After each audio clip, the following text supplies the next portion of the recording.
এখানে দুজন কি হচ্ছে? তুমি দেখছো টিভি, তোমাকে আমি এতগুলো জিনিস দিয়ে গেলাম, বললাম একটু ভাঁজ করো, তাহলে কি হচ্ছে এটা? মা করতে দিচ্ছে না?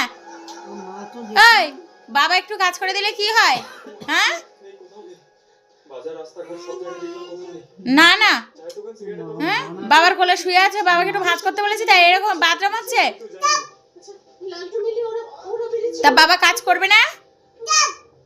আমি বলে চোখ কোল থেকে ওঠ, ওর বাবা কাজ করবে, ওঠ তো দাঁড়া। এইরকম মেয়ে কার আছে বাবা?